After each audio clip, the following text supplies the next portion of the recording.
23 QSR 1322. LPoliceRadio.com.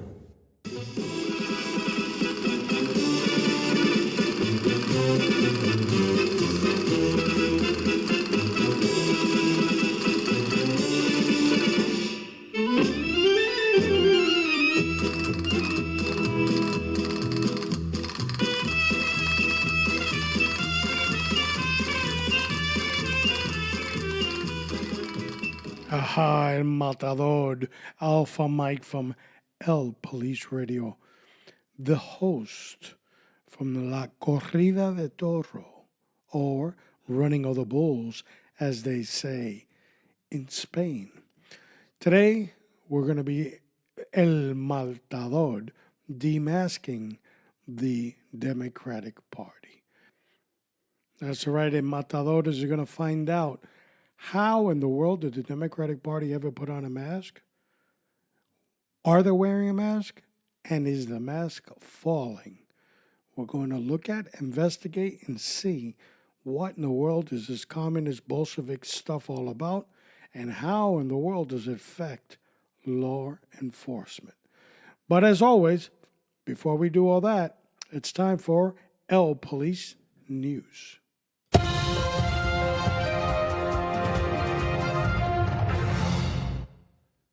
As always, friends, our wacky liberals, communist Bolsheviks never leave us short on the news. There's always enough material to live a lifetime with these idiots. Our first coverage, of course, politicians accuse NYPD of coordinating with immigration agents. My gosh. City council members on Wednesday accused the NYPD of conspiring with immigration agents despite the department's insistence that the officers aren't assisting the federal deportation efforts unless there's public safety risk. The allegations were made during a heated hearing on public safety where the council members grilled the NYPD about the arrest of nearly 20 people, including 2 councilmen. Are we allowed to say councilman or council person? I don't know. Just don't read that in Canada. At a protest over an immigrant rights activist who had been detained. So here you have it, folks. The wacky left city council members of New York City scolding the police because it seems that they were helping the ICE agents in arresting 20 people. When in fact the cops were there for crowd control because they started to have a demonstration at the ICE, in front of the ICE agents' headquarters, where they detained some schmuck. And of course, the crowd was acting stupid, so before they show up with black attire and start breaking windows, they called the cops. Cops made 20 arrests, and 2, sucks to be them, councilmen got it too. That's the end of that story. But as you see in the media, there's more than that. There's a conspiracy. Amazing. Here's another story. Union asked judge to stop NYPD from releasing video. What? That's right, video of a fatality, which of course was captured on body camera. The city's largest police union is asking a judge to stop the NYPD from releasing body camera footage of the deadly police-involved shooting in the Bronx. The court papers filed Wednesday by the Patrolmen's Benevolent Association accused the NYPD shouldn't be allowed to release the video because the videos are pretty much predetermined. And of course, Mayor Big Bird is, in his administration, is selecting which videos they want to show. And of course, all their selections will show police officers in a bad light. That's right. Under the communist rule of New York City and Mayor D. Bozo, that's what you get.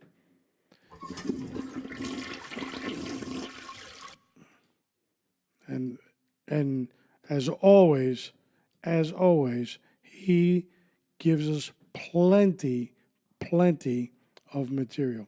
Here's an old story that came back in 2016, the end of 2016, and is basically titled, Is this help from Cuomo or a power grab?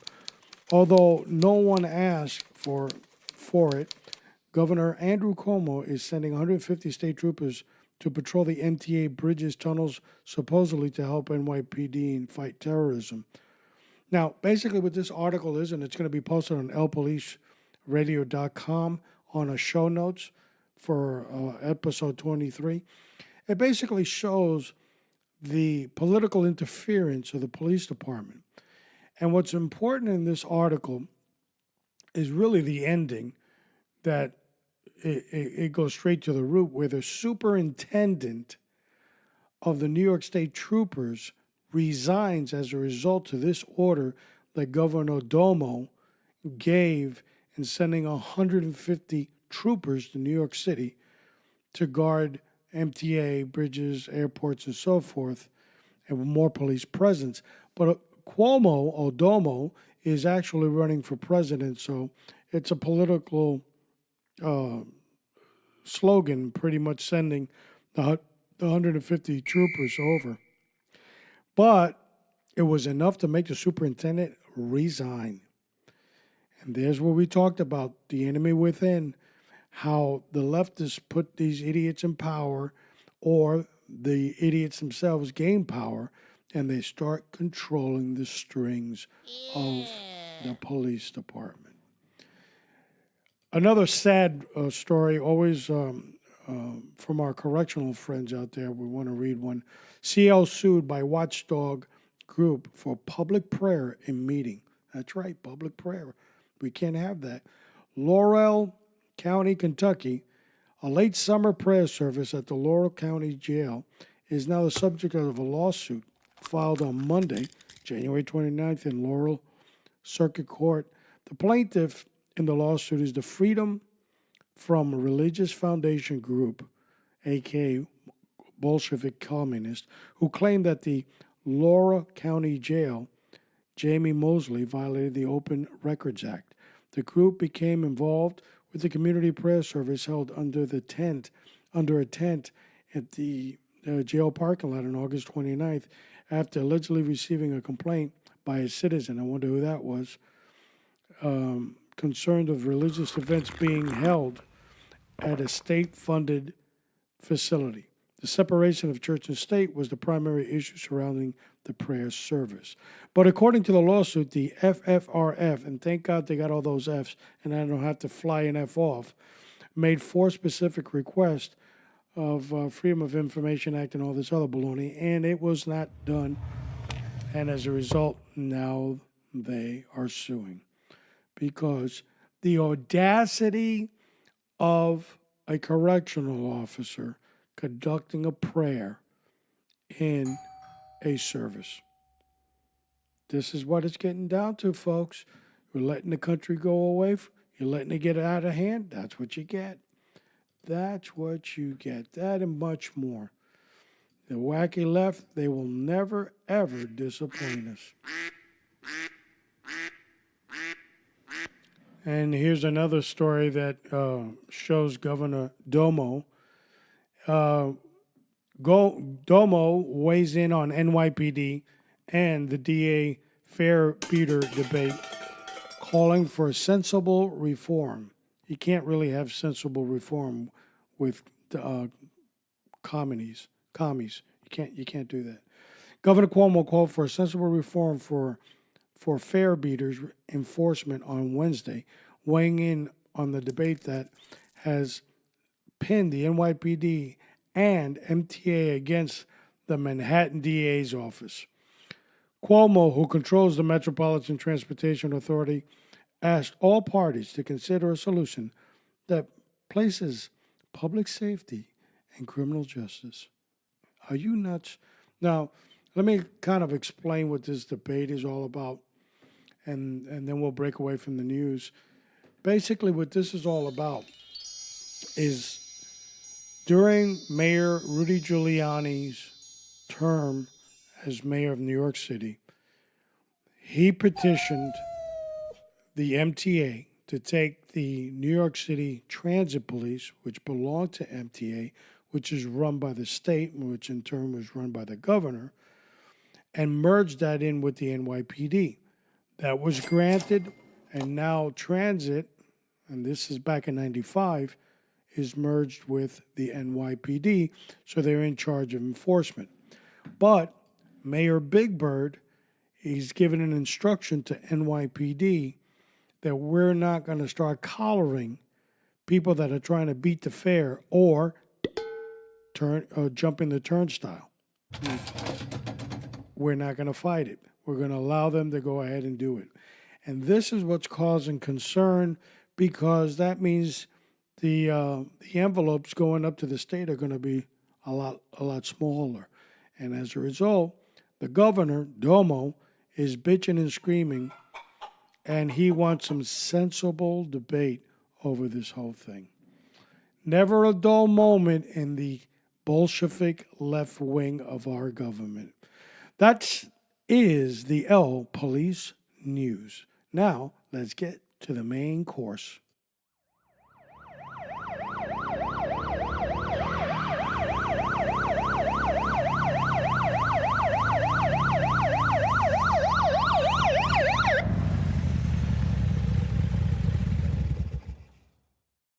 Now, what are we going to talk about today? Well, we're going to talk about the left. Not the left turn, but the left, how they constantly wear a mask to hide. And where did that all come from? And why is this happening? You know, you've got people like Nancy Pelosi. She's a good starter. She never fails. Or you've got Chucky Schumer. Shut him down, Chucky. These people are almost at the end of how this all started. It basically started with progressivism with Woodrow Wilson. During the First World War, President Woodrow Wilson, which was a progressive, and you've heard that before, just ask Hillary, they seized power. He asked Congress declaration of war on Germany in the First World War. They gave it to him, and he went knipshit. He went and seized everything, grabbed everything. He created sales tax, every tax imaginable, made billions of dollars, and everything went up in smoke. And what he basically did is he started controlling government. And that was back in 1917, 1918, around that time. And ever since then, there have been other legions of the evil force coming into the Democratic Party. And of course, this last election, we saw Uncle Ben, or Bernie, and when he got into the race, of course, he wasn't supposed to win. He was just supposed to crash and burn. And that he did that very eloquently, by the way, too. But here's a guy that was a socialist. He was basically a socialist. That's right, which is applauded today by many, many millennials. And they love the socialist agenda. Those are the Venezuelans and the Cubans. But Bernie, he gets into it, but he's no longer an independent. He's now a full-fledged Democrat because the race is on to control the Democratic Party. Because you see, you can't run as the Communist Party and all of a sudden you're the third seat in the arena. That's never going to happen. Never was going to work. It takes too freaking long. So what they did, they kind of seized the Democratic Party. And where the Democratic Party stood for social justice and all this, these meatheads got in there and they started coming in with real far leftist concepts. Like, you don't want to be a man no more? Well, you can be a woman. It's okay. Want to join the military? It's okay. You can do that too. Want to wear pants, skirt? Doesn't care. What bathroom you want to go to? And they come up with all these crazy concepts. Here, smoke a joint. And all of a sudden, the Democratic Party was seized. And now you had a bunch of Democrats that were disenfranchised, walking around like zombies. There was the famous governor of Georgia, or senator of Georgia, Zell Miller. And back in G.W. Bush's term and in the GOP convention, he gave the speech. You know, there's a lot of speeches, but there's that one guy that's going to talk, the speech. And it was Zell Miller. And basically what he said was, he didn't recognize the Democratic Party, and a lot of people had been criticizing him for leaving the Democratic Party, but he never left. No, what he said was, the Democratic Party left me. And all of a sudden, it was a generation had gone by, and he's looking around saying, what the hell happened? And the smoke was clearing, and he ran the hell out of that party. Today, there are millions exiting stage left because the socialist, and what is a socialist? Well, a socialist is a communist without a gun. What happens to socialists? They get depressed after they run out of other people's money. And then when the people start complaining, actually Cubans and Venezuelans, and they don't want to do no more lines and they don't have any money, and I'm tired of you seizing everything I own, they point the gun at them, and they're no longer socialists. Now they're communist. Well, that's what's been seeping into the Democratic Party. They call themselves the Resistance. What the hell is this? Another Star Trek movie? And lie down, close the government, don't go to any voting, impeach, impeach. And millions of people around the country are watching this, and they're saying, what in the hell is this? What happened to my country? The reason, team, that this is becoming more evident is because an outsider won the presidency. Oh, I'm not tooting anybody's horn, so don't go for the off button, okay, just because you hate Trump. But here's a guy that wasn't a politician. And remember the famous escalator ride? He's coming down the escalator with his wife, and he announced his presidency. Everybody laughed. The media laughed. The politicians laughed. But although they were laughing on the outside, they were worried on the inside. And when he started beating the pants off all the Republicans, there was like 16,000 of them running for president. We don't want to say 16,000. That's too much. We'll just say a gazillion. And if you've never listened to the podcast and you're trying to figure out what a gazillion is, let me give you an example of what a gazillion is. You're a homeless guy, you ain't got no money, and you're really hungry. So you ask at the local fast food place, hey, how much is that hamburger? They go $2.50. But you ain't got no money because you're homeless. So how much is it? It's a gazillion freaking dollars. That's a gazillion. Something you can never reach for. So the Democratic Party now is really, really concerned because there's a gazillion people running for the GOP and the outsider is winning. And then the outsider's got, one-term lines, slogans like low energy, Bush and Little Marco and so forth. And he's really tearing it apart. And, of course, the polls that the news wasn't really going to release or show the American public was that the Americans were getting a kick out of it. I was a kid in New York City. I'm maybe 15, 16 years old. I remember Donald Trump coming out on TV as a celebrity. It was, the millionaire, the billionaire. He had the Trump helicopter, and he would land that in the west side of New York City. The media would be there waiting for him. It was, stage and stunts he would do. And he was always giving away a check to somebody. And he was always promoting New York City, promoting his name, and doing what he could. He wasn't hated back then. A lot of New Yorkers really got a kick out of him because he was providing. If you're from New York City, you know that the West Side Highway Took for like 40 freaking years to do. Well, he actually did the last couple of miles because it was so bogged in red tape and nobody wanted to take it that he took on that project.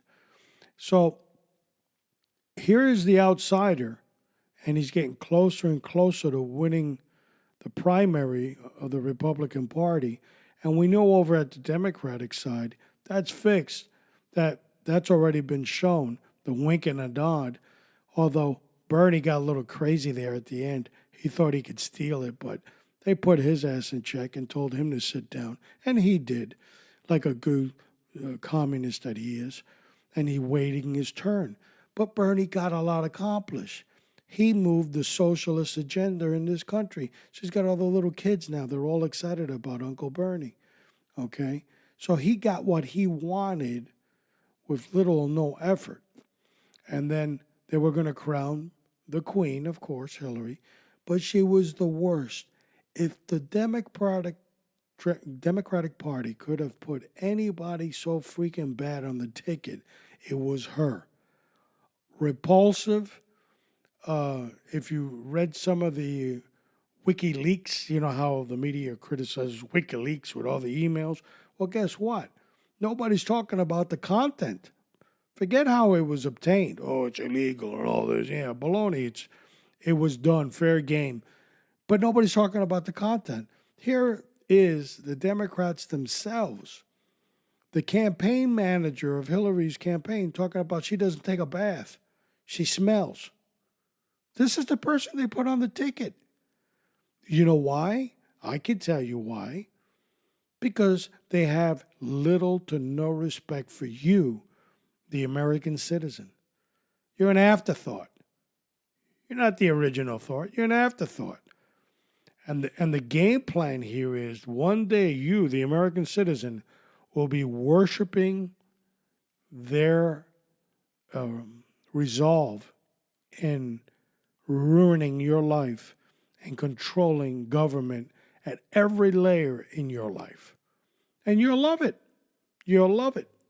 And Queen Hillary would be one of the rulers. But it failed. It didn't work.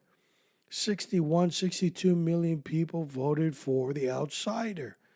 So here comes the outsider, which is not really so much an outsider because he's been putting envelopes in these politicians' hands for about 20, 30 years. That's why he said in the campaign, believe me, I know them better than you think I know them. He knew they were all corrupt.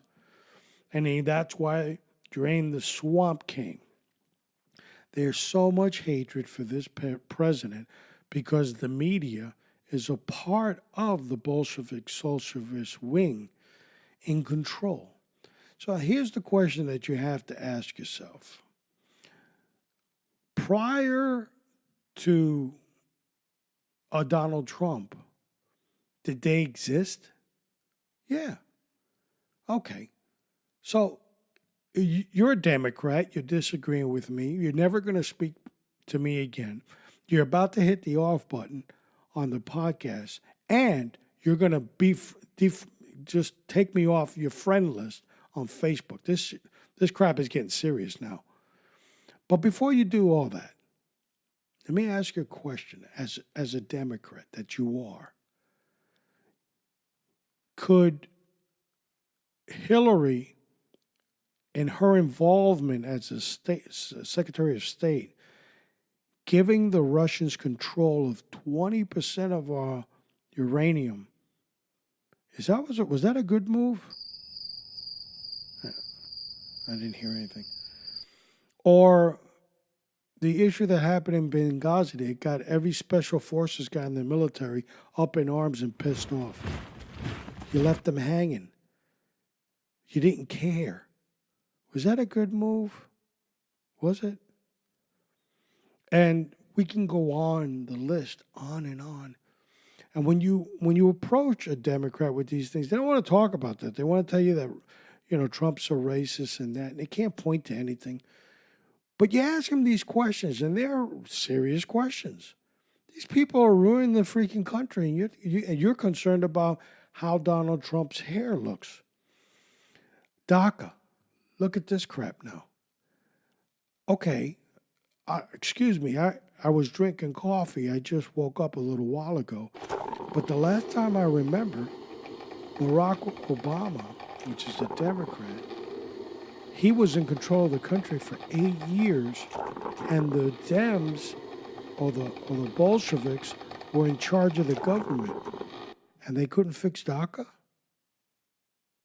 That's what I thought.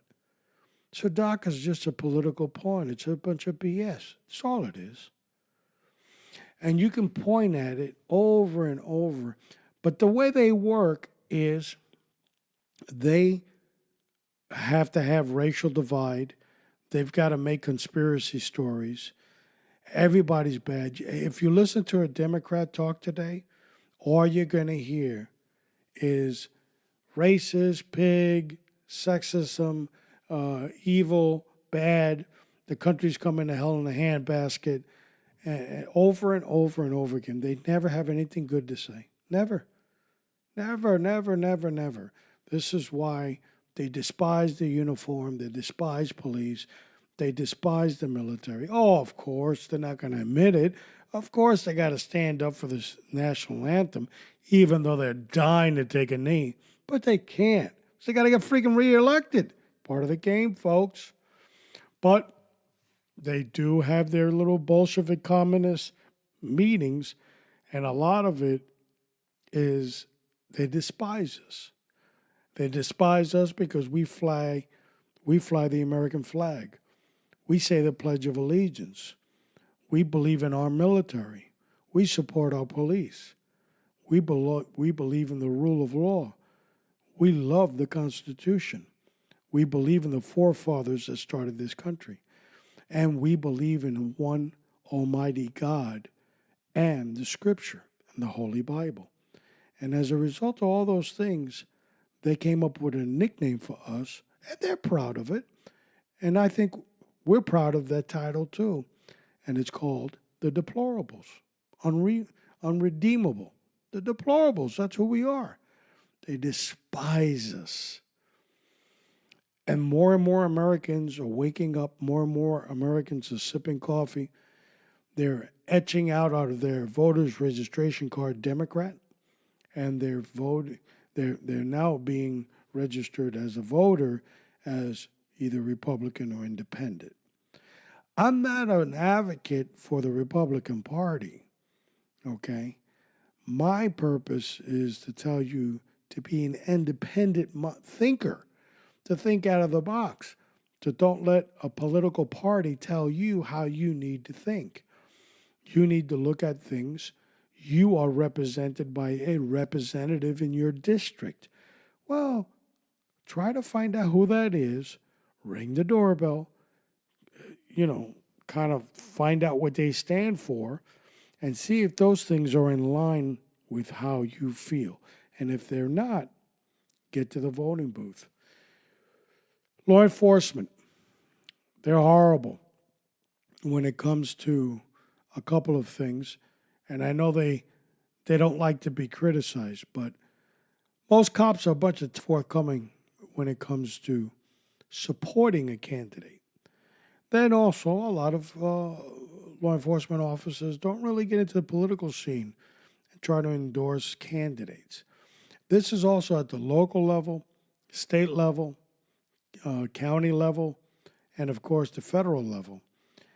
And there have been so many horror stories that have occurred to law enforcement, from politicians fooling around with their pensions, and I'm not mentioning New Jersey by name, or other states which, like California, oh, we ain't got no more money, so we just can't pay your pension. And things like that you start seeing. And I think it's because of a failure of law enforcement to get involved in the political arena.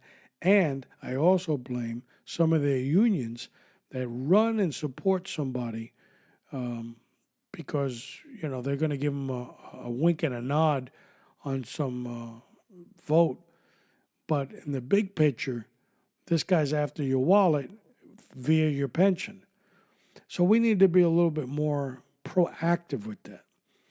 Now, I can assure you, boys and girls, that the Democratic Party is no friend of law enforcement. And if you believe in it, and there are some that do, because they were born and raised Democrat. They inherited it in last wills and testament, and basically declaring you a lifelong Democrat. So you, like a good parrot, you just recite everything that you hear from that party. And you're a Democrat because it's part of your ethnic culture. So you are a Democrat regardless of the foolishness that you see, that you hear. God gave you some type of wisdom to discern between good and bad. You should use it. And I'm not trying to insult people because it happens to the best of us. Some of us don't pay attention to these things. But when you're about to lose the country, when your police department is acting a little funny, when your local government is acting stupid as well, it's time to wake up, sniff the coffee, and say, what in the hell is going on? I need to start paying attention. So a lot of us want Second Amendment. We want to have our guns close to us just in case there's an overthrow. So I've got 52 million rounds ready to go. But that's not how this is going to go down, folks. We're going to die from within. That's right, boys and girls. We're going to perish from our own foolishness, allowing our own to pretty much flush the toilet and the country goes right down the toilet. When you had a standing president that every time a law enforcement officer died in the line of duty, the police officers got scolded. Because, these things are happening because you don't know how to treat the community. That's not right. And it was done. And not a word from it from the media, not a word of it from anybody. In closing on this segment, I want to talk about the fiasco with the FBI. And we're going to link some other stories on there.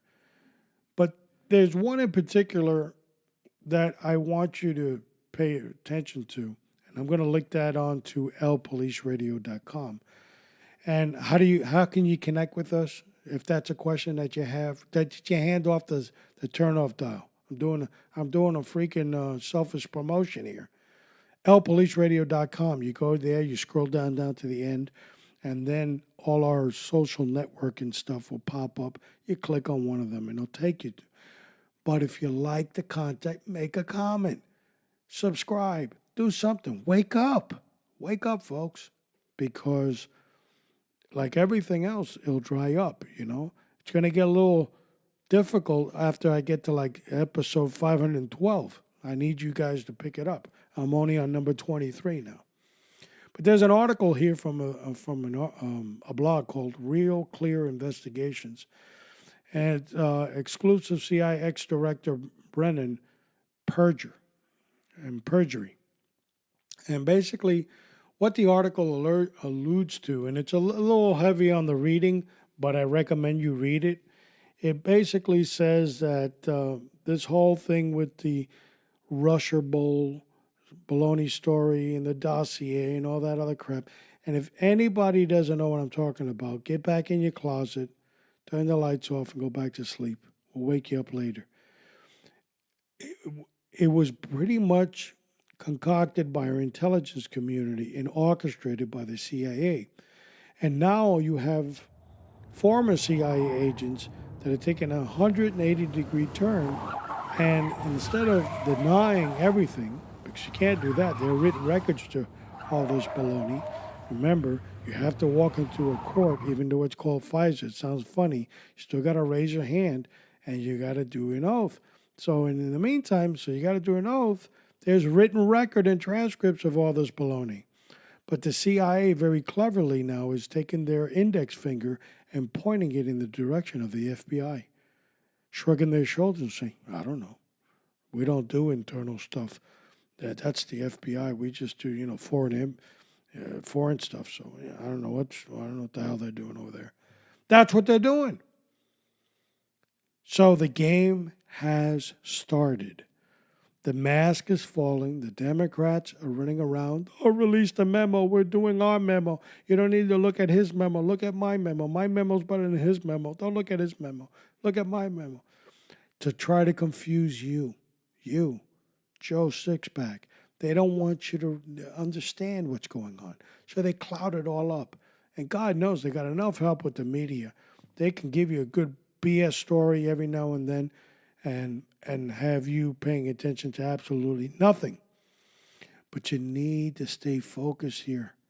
Because for the first time, publicly at least, the American public is being told that their government, consisting of the executive branch, Justice Department, FBI, intelligence agencies, NSA, CIA, conspired to create a story with foreign agents like Britain and other areas, Russia, collaborating baloney stories. There's one that I'm going to link on here as well on LPolice Radio about U.S. intelligence forces recently paying $100,000 for another false claim. And that was a partial payment out of the $1 million that the Russian wanted in advance. And it's a baloney story. And this is your U.S. tax dollar, $100,000 went to some greaseball's palms, and they're still owe this guy $900,000 for BS. What's going on? Why is this so out of control? Why are they allowing this? And when I say they, of course, I am talking about the United States federal government. Is this pretty much a coup d'etat? But not like the ones you see on TV with the Mexicans and, big mustaches and start shooting bullets up in the air. No, not like that. Not that type. This is more sophisticated. And it's very covert. Remember, just before the election ended, they started talking about tampering with the election and you can't do it. And then they started coming up with this Russian spy stuff. And of course, when Hillary got her ass handed to her, then they came out with the Russians were meddling in the election. And it's all BS, folks. It's all baloney. It's the Democrats doing cover. And basically, whenever they tell you something and they point to somebody else, it's them doing it. Okay? So you've got a list of Democrats that are dealing with Russians. Okay? What's this moron that comes out there with the bug eyes on the Intelligence Committee, some guy by the name of Shifter, or whatever the hell his name is. That dude's a weirdo. First of all, never shake his hand. I would never shake his hand. But basically, this guy got had by a con artist in Russia that called him. And I'll post that on LPolice Radio too. This goofball talking to the guy. What the hell happened to our federal government? If this is a legitimate phone call that they sent you, call the freaking FBI.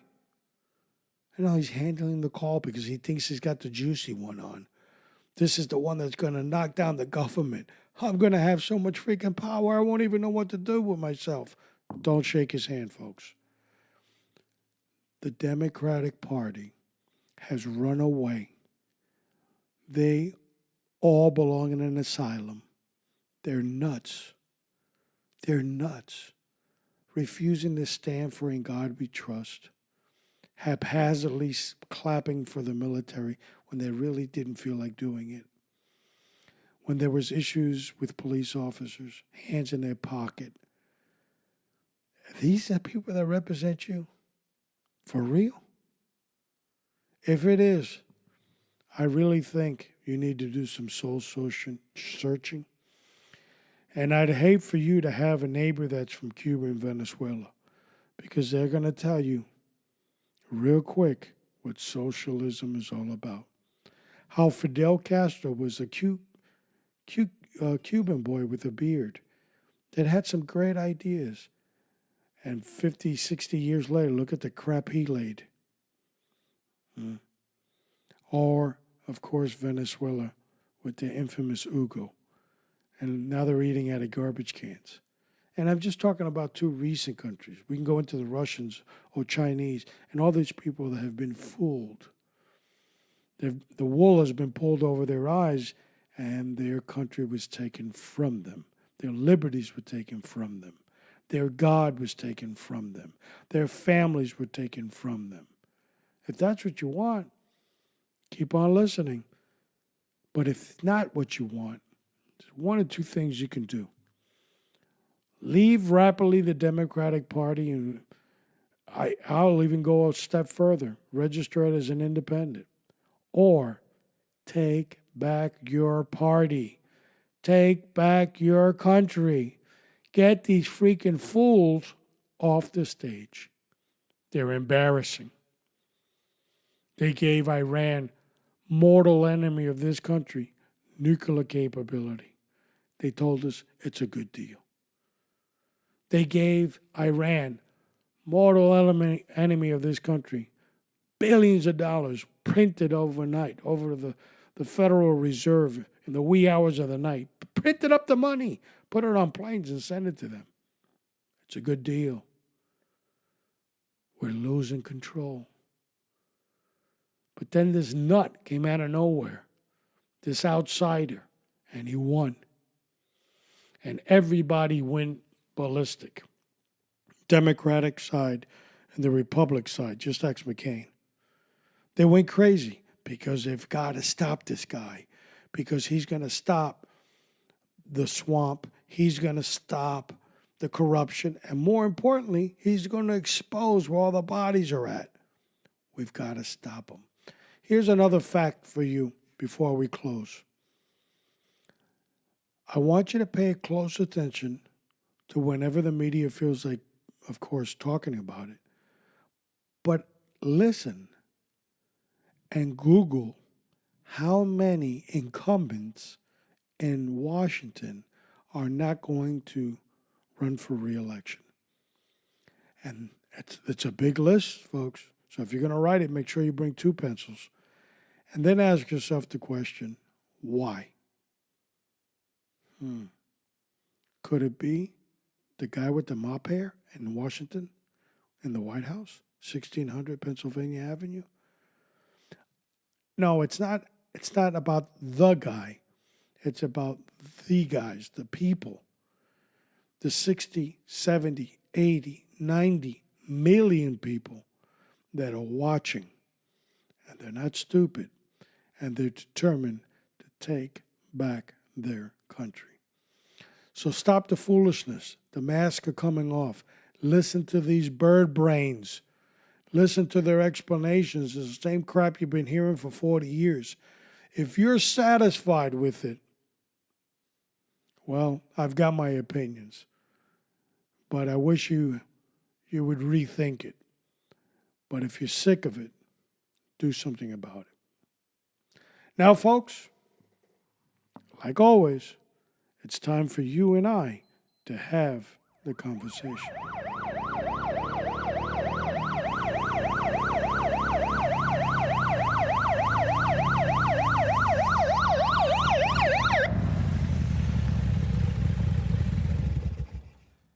He who has knowledge spares his words, and a man of understanding is of calm spirit.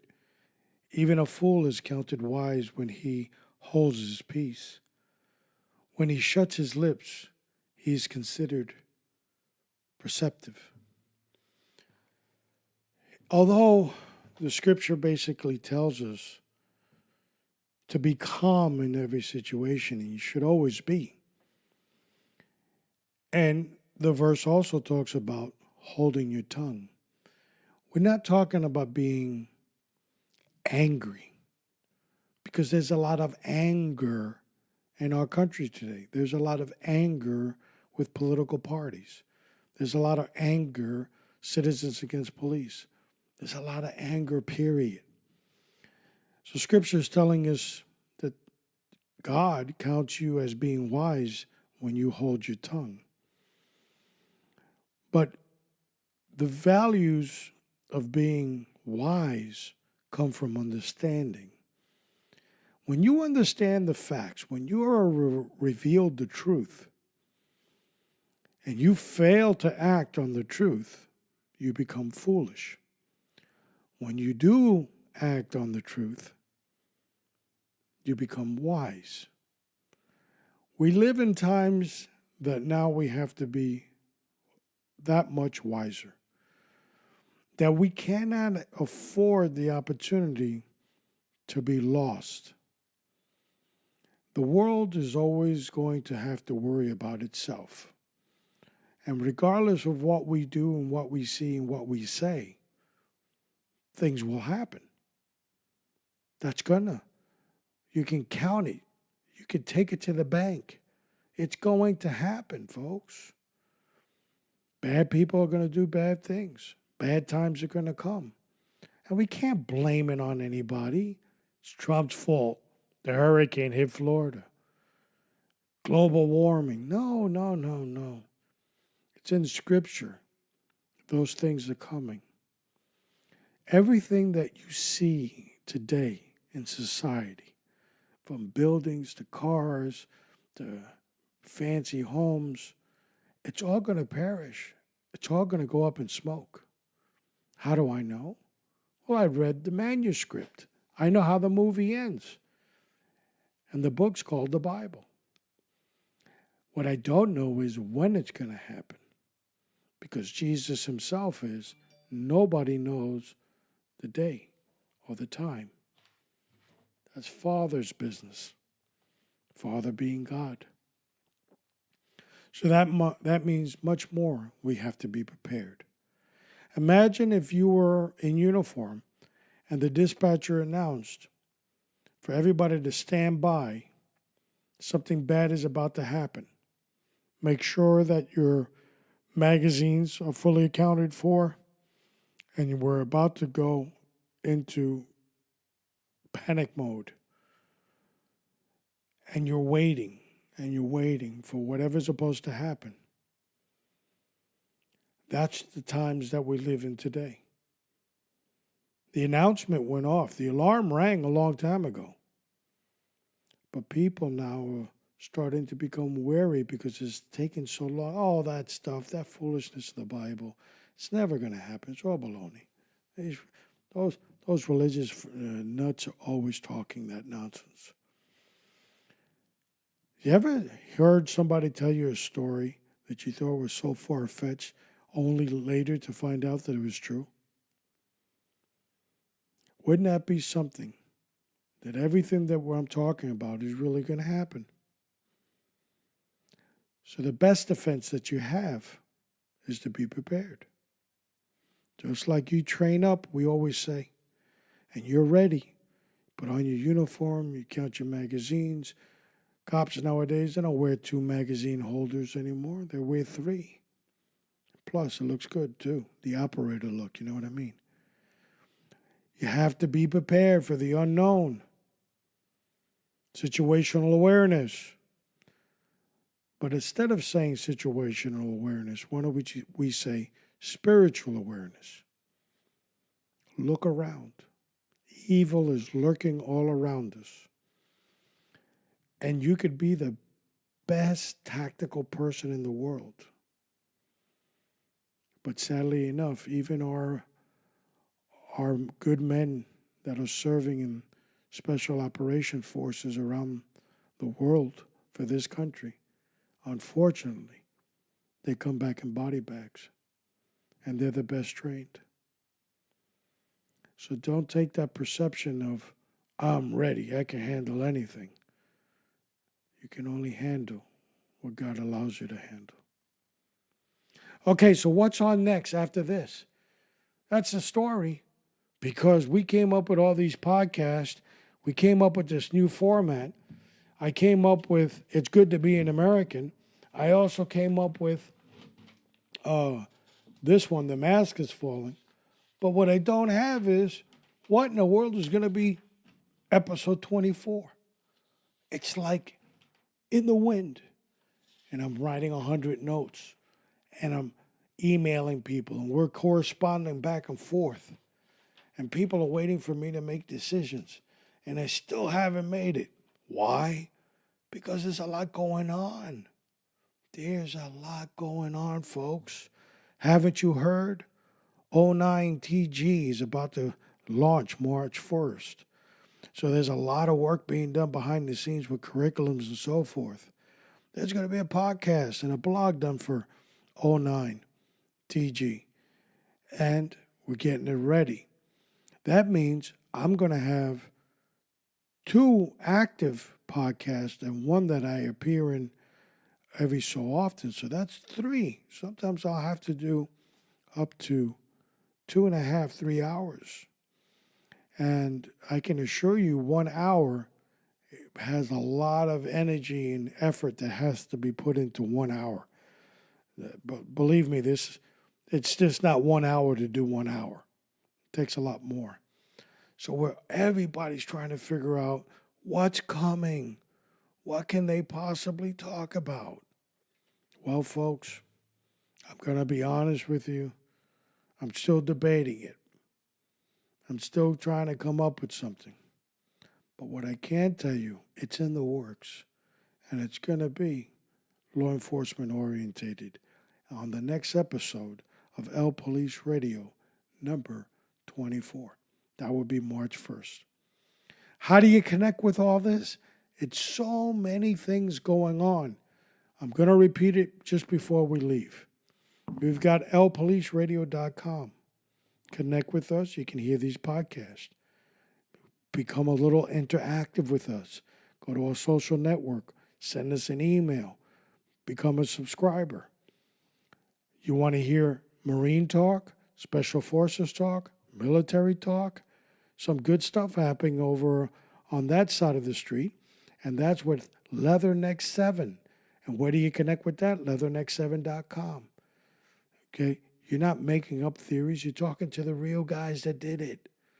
You can hear them. You can email them. You can kick the tire and play with the door handle. Leatherneck7.com. And of course, train up. We're going to have tons and tons and tons of things to talk about. And I came up with a list, and I'm not going to really, of course, tell you about that list by reading certain things. But I can't tell you that the first 16 shows on 09 TG or Tango Golf is going to be launched on a podcast. 16 shows are ready to go. 16 shows, folks. So I've got plenty of stuff. And that's not even the tip of the iceberg that's going to come out for 09. So where can you connect with 09? Just go to O, the letter O, the little O, not the big O, the little O, the number 9, T as in tango, G as in golf, .com. And the website will pop up. And like I told you, I was recently offered the position of running the Latino Officers Association of Florida again. I've accepted. I will be in that role for maybe a year as we reorganize and restructure. And you can go to latinofla.org and see that a lot of things that are going to happen on that end as well. And that organization, which is nonprofit, will definitely enlighten many people. One of the aspects that we're going to be doing in the LOA, Florida, is that we're going to introduce veterans into the organization as well and partner with veterans on certain activities and so forth. So those things are all happening. So how in the world can I get all this information? Pick the one you want. LOA, FLA, 09 Training Group, Leatherneck 7, or LPolice Radio. Google it. Google it, my friends, and we'll show up. It's been my honor to be your host till next week, which we will have. Remember, it's still a mystery what we're going to talk about. But we will have our next podcast March 1st. See you then. Stay safe. God bless.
LPolice Radio.